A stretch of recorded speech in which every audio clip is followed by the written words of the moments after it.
बिस्मिल्लाहिर्रहमानिर्रहीम।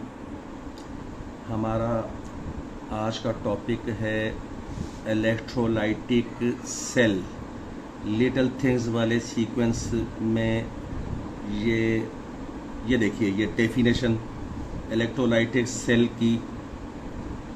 तो यहाँ पर ये जो डैश डैश लगी हुई है, इसमें वर्ड्स यूँ आएंगे: electrolytic cell is an electrochemical cell that uses electricity to drive chemical reactions।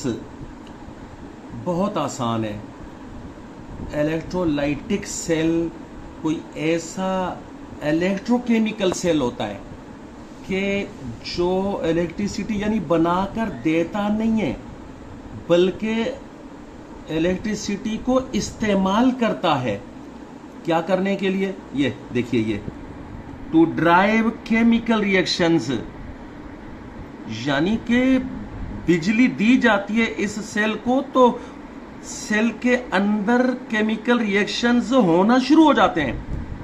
ये देखिए, ये डायग्राम देखिए, ये बैटरी लगी हुई है, ये इलेक्ट्रोलाइटिक सेल है। ये मैंने जानबूझकर इन दो चीजों के नाम नहीं लिखे, वैसे जबानी बता देता हूं। इनको कहा जाता है इलेक्ट्रोड्स। इसलिए नहीं लिखे कि आगे अलग से ये चीजें किसी जगह आ जाएंगी, तफसील से आएंगी।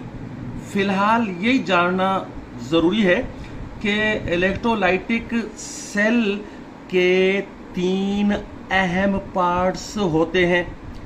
एक इम्पॉर्टेंट पार्ट तो ये सॉल्यूशन है, जो अंदर लिक्विड की शक्ल में नजर आ रहा है। ये देखें, ये सॉल्यूशन, इसको बोलते हैं इलेक्ट्रोलाइटिक सॉल्यूशन। और 2 इलेक्ट्रोड्स डूबे हुए, ये बिजली के कंडक्टर्स होते हैं, यानी इनमें से इलेक्ट्रिसिटी पास हो सकती है। तो इन दोनों को इलेक्ट्रोड्स कहा जाता है। एक तार, ये देखिए बैटरी की, ये बैटरी को शो करने के लिए सिंबल मैं पहले बता चुका हूं, ये वही सिंबल इस्तेमाल किया है।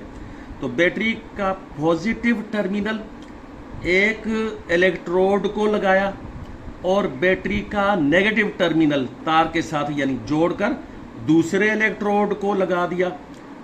तो अब ये करंट फ्लो करेगा इस सॉल्यूशन के अंदर से, और जो प्रोसेस होगा वो प्रोसेस मुख्तलिफ कामों के लिए इस्तेमाल होगा।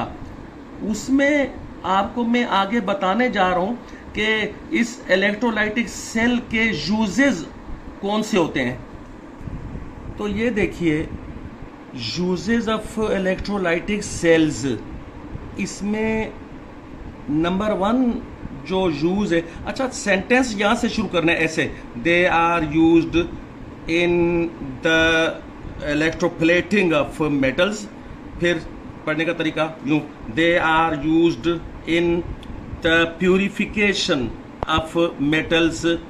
फिर ये यहां इसके साथ भी ये पढ़ना है: they are used in the electrolysis of fused compound या aqueous solution to obtain the required element।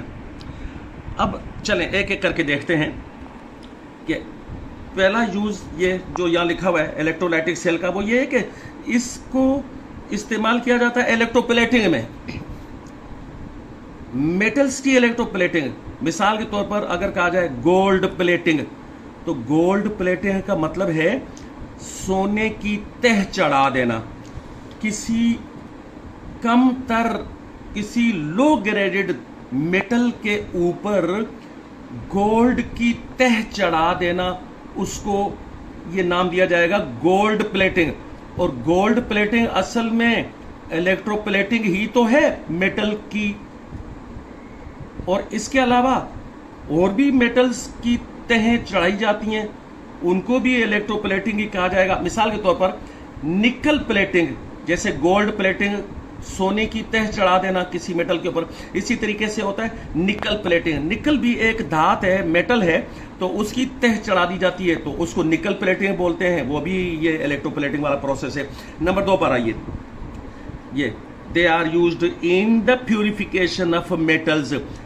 जमीन से मेटल्स को जब निकाला जाता है, कारखाने में ये प्रोसेस होता है, तो मेटल्स प्योर हालत में नहीं होती हैं, तो उनको प्योर बनाने के लिए भी ये इलेक्ट्रोलाइटिक सेल का इस्तेमाल किया जाता है। 9th क्लास में ये चीज पढ़ा दी जाती है। और आगे नंबर 3 देखिए, ये they are used in the electrolysis of fused compound. हाँ, फ्यूज्ड कंपाउंड का मतलब है पिघला हुआ कंपाउंड। मिसाल के तौर पर फ्यूज्ड सोडियम क्लोराइड, यानी कि मोल्टन पिघला हुआ सोडियम क्लोराइड हो, या उसका सॉल्यूशन सोडियम क्लोराइड का हो, या किसी और चीज का, किसी और कंपाउंड का सॉल्यूशन हो, तो उसमें से किसी एलिमेंट को अलग कर देना होता है। तो वो एलिमेंट को अलग एक्सट्रैक्ट करने के लिए भी यही चीज इस्तेमाल होती है, जिसका नाम है इलेक्ट्रोलाइटिक सेल। आखिर में ये देखिए, गैल्वानिक सेल, जिसको वोल्टाइक सेल भी कहा जाता है, and electrolytic cell, both are electrochemical cells. दोनों इलेक्ट्रोकेमिकल सेल्स हैं। जो गैल्वानिक सेल है वो बिजली बनाकर देता है, जैसा कि बैटरीज एंड ड्राई सेल्स और दूसरी तरह के जो डिवाइसेज हैं जो बिजली बनाकर देते हैं, वो उनको हम गैल्वानिक सेल या वोल्टाइक सेल बोलते हैं। है वो इलेक्ट्रोकेमिकल सेल ही। और दूसरा इलेक्ट्रोकेमिकल सेल, वो जो आज आपको बताया, इलेक्ट्रोलाइटिक सेल, जो बिजली बनाकर नहीं देता बल्कि इलेक्ट्रिसिटी को इस्तेमाल करता है किसी काम के लिए, वो सिखा चुका हूं। और आज का लेक्चर यहां हुआ खत्म।